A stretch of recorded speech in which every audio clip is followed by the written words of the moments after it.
Welcome to Our Girl Relationships. We talk about the problems people face in their day to day lives. Let's start with the video. I can't believe my husband. He's such a jerk to do this to me. I trusted him completely, and then that a hole went ahead and cheated on me. I'm not even sure if what he did can actually be called adultery or not, but I definitely feel like crap right now. I have been considering lately if I've been overreacting and should I just let everything go. That's why I decided to write in this subreddit. I'd like public opinion on how I should approach this situation. Lately, I was missing my husband every night. He was having a busy time at work lately and often came home late. Since I had to get up early to go into work, I'm usually asleep by the time he comes home. And I get up and leave before he could even wake up. We didn't have much time to even talk, much less do anything else.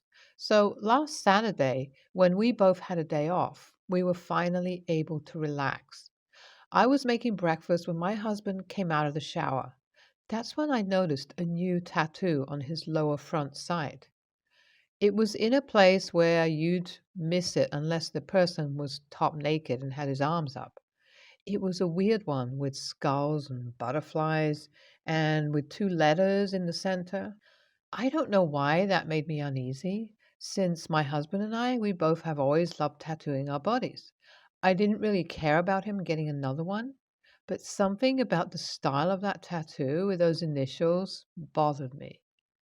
When I asked him when he got that particular tattoo, he told me that it was a few days ago when he went drinking with a few of his colleagues. He said that they had just completed a project and was celebrating closing the deal. They got carried away and got wasted. That's when he, in a drunk state, went to get the tattoo. He said even he doesn't know what the initials he got meant. He didn't even like the butterflies and was regretting getting the tattoo and was also thinking of getting it lasered off once it had completely healed. Since I remembered him being hammered a few nights ago, I didn't question his story and went along with it. But something was still bothering me about it, and I tried to talk about it more. But my husband dismissed it every single time. It became so bad that he completely refused to talk about it and said so to my face. He got angry and just left to get some fresh air. On Sunday, I was still thinking about his tattoo and was walking down the street. I was going to just walk around and relax a little, but then I noticed a woman on the street. Usually, I don't notice people walking around and I tend to go about my business. But the woman was wearing a very short crop top, and below it, a tattoo was clearly visible. Now, before you think I'm crazy, I'll stop you. If it was just some skulls and butterflies, I would have let that go. But I could clearly see the same initials that my husband had at the center of her tattoo, too. I approached the woman and casually showed interest in her tattoo. I tried to get her to talk about it. I asked her where she got it, and she told me she got it about a few days ago with her boyfriend. Now, that was very coincidental. I couldn't dismiss the uneasy feeling I had anymore. I had to ask her more about it. I told her that I really liked that too, and what do these initials mean? She said that those initials represent the nickname she and her boyfriend used for each other. She said she was going to get the actual name initials tattooed, but her boyfriend insisted on getting these. I laughed a little and asked her what her boyfriend's name was. The name she gave me was also my husband's name. I was shocked, and yet I saw it coming the moment I asked her about the tattoo. It was like the uneasy feeling I had was coming to reality. But I so desperately wanted to believe that my husband was innocent and that this was all a ridiculous coincidence that I asked the woman if she could confirm something for me. I opened my phone and showed her the picture of me and my husband and asked her if she recognized him. Even before she could say anything, her face revealed the truth. I started crying and asked her if she could please verbally confirm their exact relationship. She told me that she met the guy through a project from her work and they were both interested in each other. She started dating him about a month ago. I asked her how far they had gone in their relationship. She looked at me with pity and said that they haven't crossed any lines other than kiss a little. I didn't know if I should feel a little relieved or angry at what happened. I thanked her for telling me the truth and left. When I came into the house, my husband was in the living room working on his laptop.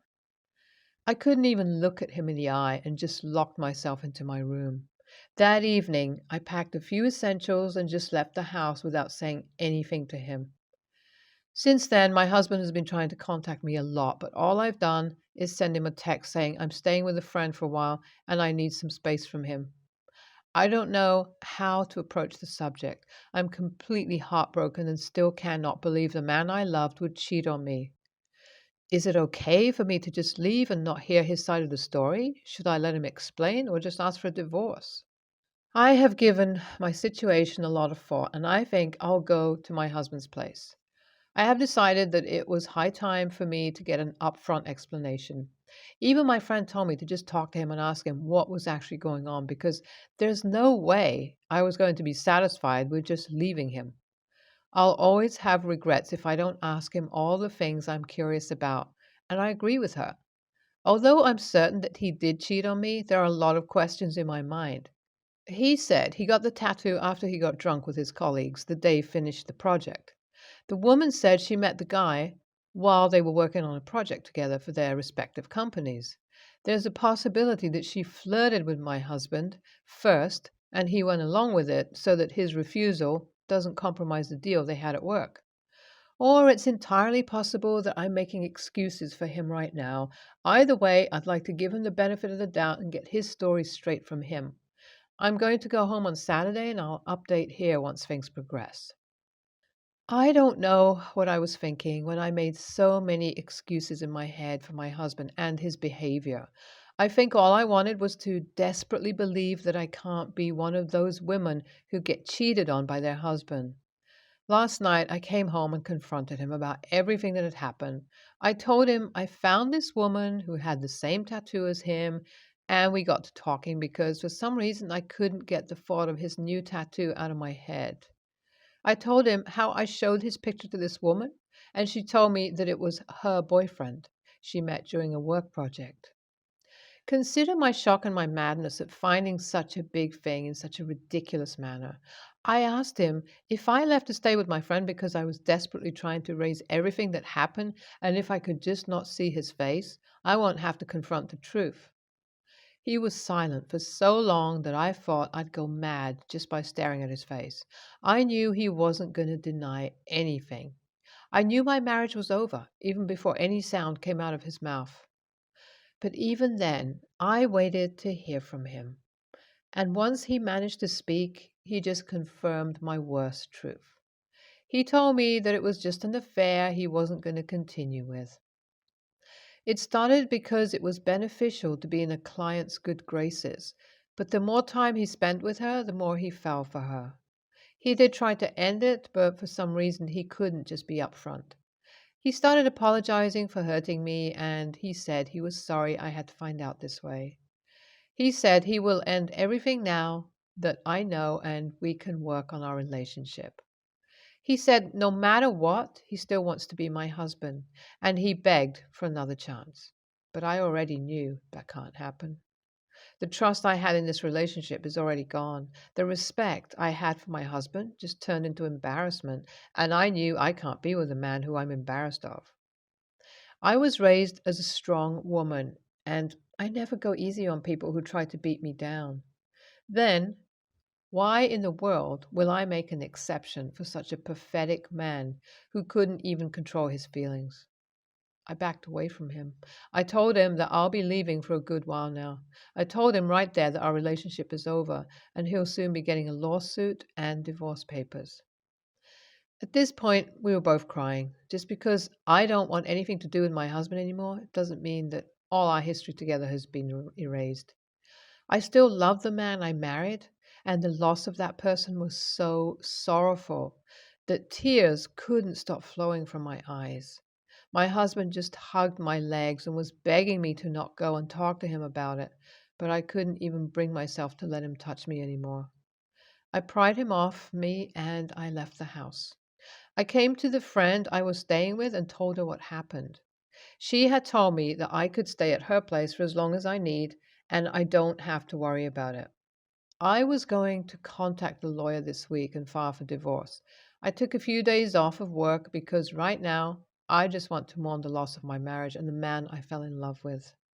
NTA, you're not the a hole here. The man who cheated on you is the one responsible for everything. I don't know why a man would get in an affair just for a project. That was such a pathetic excuse. He does not deserve your forgiveness. NTA, the coincidence of finding that woman out on the street still sounds like such an unconvincing lie. But I can't help thinking how much worse you must be feeling after finding out the truth in such a ridiculous manner. To think your relationship could end in a second just like that makes me not believe in humanity anymore. My wife, 35, female, and I, 35, male, we have been together for 7 years and married for 5. My wife is the primary bread earner in our house. We also have a 4-year-old daughter together who is more attached to me, an important part of our situation. My wife works at her dad's company and is usually gone to attend to all the business work and is only at home maximum 2 weeks a month. I am not much of a fan of it, but still support her career. As a result of her frequent absence, my daughter and I have formed a special bond with each other. A few months ago, my daughter made a drawing with just her and me, and I ended up putting it on my social media. When I put it on my social media, my wife was out of state, and when she saw it, she wasn't happy at all and called me and shouted at me, saying that I should have asked her to draw her too in it. I straight away told her she was overreacting and that please don't spoil the mood. She continues to bring it every few days.